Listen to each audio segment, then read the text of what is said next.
So I know that I usually make Leetcode style videos, but today I thought I'd try something different. I want to make a Ramble style video where I just talk about what's on my mind.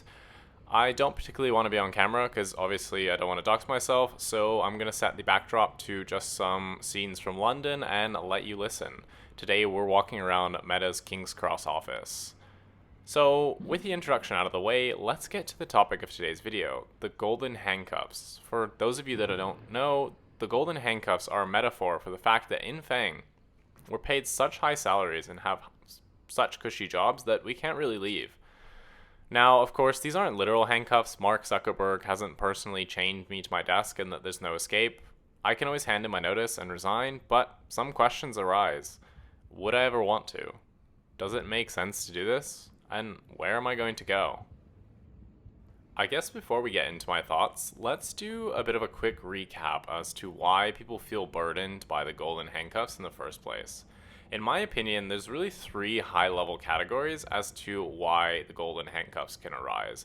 The first one is pretty simple, and it's debt obligations. It's really no secret that most of the developed world operates on a debt economy. The number of people, especially young people, who own their homes and cars outright is extremely small. Unless you're living and working remote from some very low cost of living area, the chances are you're leveraged out of your ass in terms of debt. Homes in the Bay Area or in New York City can easily exceed $1 million, dollars, and most people are on 30-year mortgages. And the same story with cars. When you have such debt obligations, you have a monthly sum that you must pay, unless you want the bank to repossess your home or car. You can't just quit your job to go traveling, you can't quit to bootstrap your own business, or even take a big pay cut to work at some promising startup. There's really no leaving your high paying job. You're stuck in, one place until the debt is paid off. The second reason is again financial, and it has to do with familial obligations. Similar situation with the debt. When you've got a family, mouths to feed, you probably aren't going to be willing to jeopardize your family's well-being and lifestyle standard. For this reason, people again feel trapped because of the expectation of their dependents. And the final reason is a bit more abstract, and it's the concept of the hedonistic treadmill. To briefly summarize what this is, it's the concept that humans will adapt to their expectations and reality in their current situation. When you get a new pay rise, you'll be temporarily happy, and eventually you'll become accustomed to it, and you're no longer excited. You'll always basically regress to a somewhat constant level of contentment, and thus we always chase that next kick, that next high. There's nothing inherently wrong with wanting to progress in life, but the downside is that we as humans, we're not that good at regressions, especially when it comes to lifestyle. I don't think there's really any person out there that wants to go back to their university days eating cup noodles when they've gotten used to quality food. This adaptation to higher and higher standards, coupled with a strong discomfort when it comes to going backwards in life, closes off a lot of opportunities to us because we're so accustomed to a certain way of living. Okay, now that we've gotten that bit of a philosophical ramble out of the way, I want to tie in my own experience with the golden handcuffs and ultimately what I see as my way to break free. Despite not having any debt obligations, any kids, and not the most particularly extravagant lifestyle, I still very much suffer from the golden handcuffs. Let's examine why. The first reason is, of course, financial. I'm quite well paid here at Meta. I've had some really good PSCs in the last few years, and I'm sitting on a very, very handsome sum of RSUs that are waiting to vest. Even though this is great for my bank balance, it also means that I'm essentially stuck here until these things vest. The only problem with this mentality is that every year we get more RSUs, so there's no such thing as ever being fully vested. You're constantly on the drip, as there's always more RSU dangling over your head.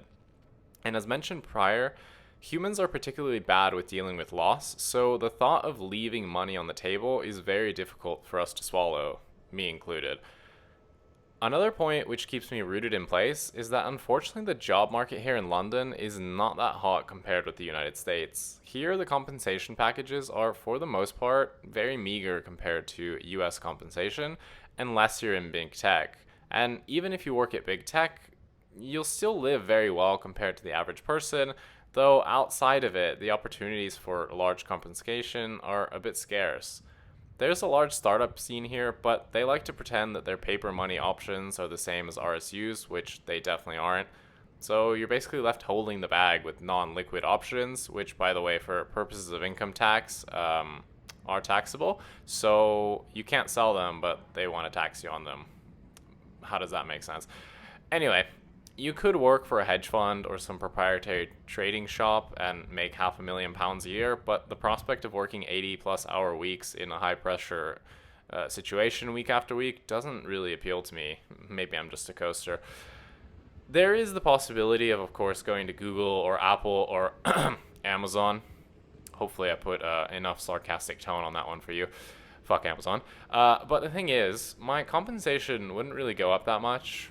I'd have to get used to a completely new way of working at these places, because they have an engineering culture that contrasts quite starkly to that of Facebook, and ultimately the hassle of dealing with all that Leetcode, which is surprising because I solve Leetcode problems on my channel.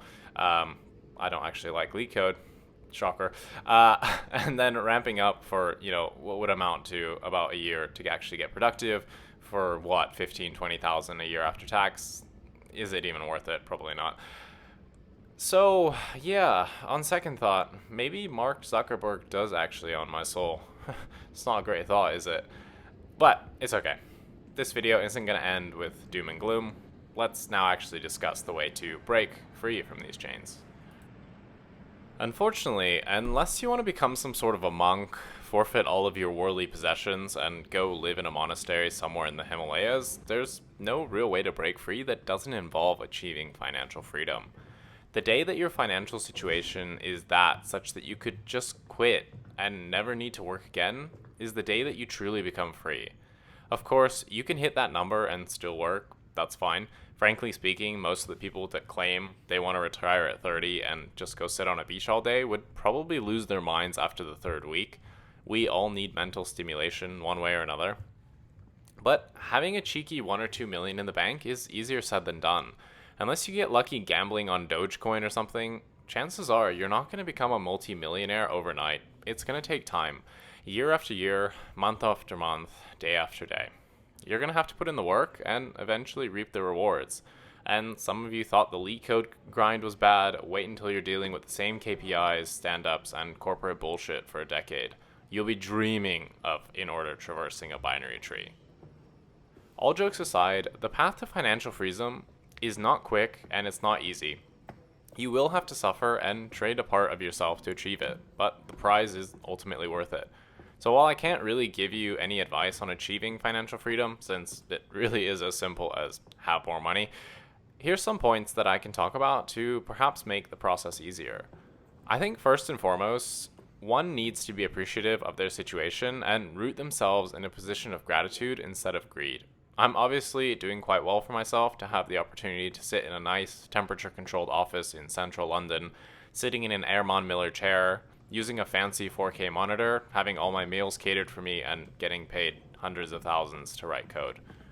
Let's not forget just how good we have it as software engineers. Life could always be much, much worse, and there's no point in ever complaining about our situation because there's people who would kill not one, but multiple people just to be in the position that we're in. Just having this basic level of awareness that, yes, I want more in life, but I also have it so fucking good that I'm going to be grateful is just one way to transform the narrative from I have to work into I get to work. Secondly, despite our ultimate goal being financial freedom and breaking the golden handcuffs, it's important that we make most of the situation we find ourselves in. Use the large amounts of money we receive to travel the world, try new experiences, and interact with people from different backgrounds. Not only will you feel more fulfilled in your life, but you'll gain more of an appreciation for what you have, and this will only motivate you further. The more of the world you expose yourself to, the more perspectives on life and what's important will all change. And no, I don't mean just watching some YouTube video and trying to learn about somewhere in its culture. I mean physically planting yourself on the soil of that place and taking it all in. See how the locals live, how their lives are different from yours, what's important for them, and how it differs. The final piece I want to leave you with is that let's remember what I said at the beginning of the video. Mark Zuckerberg hasn't literally chained me to my desk. There's no literal thing call it the Golden Handcuffs. They exist only in our minds and the expectations that we put on ourselves. Of course, if you have a mortgage or a family, then these are more visceral things, but the point is that we can only allow ourselves to be chained by the Golden Handcuffs if we allow it. If we give permissions to our mind to think that we can't ever move companies, that we couldn't possibly function unless we make at least $300,000 a year, or that I can't leave Google for some no-name startup. We place these limitations on ourselves, and thus we shackle ourselves. No company will ever enslave us. We enslave ourselves to a company, to a paycheck, to the title on our business card. Let's never forget that. You always have the power and the ability to choose. Wow, what the fuck? This is a Leetcode channel, and now we're getting deep and philosophical. I bet you did not expect that. What's next? Am I going to be selling some tickets to my digital motivational seminar? Well, who knows? I got to achieve that financial independence somehow, am I right? Anyway, I hope you guys enjoyed this more rambly video. I'm at the stage where I just have absolutely no desire to Leetcode anymore, so the days of me pumping out those videos are probably gone. I don't really see too many channels on YouTube with these more open-ended discussion type Ramble videos, so I thought I'd try it and maybe carve out a niche for myself.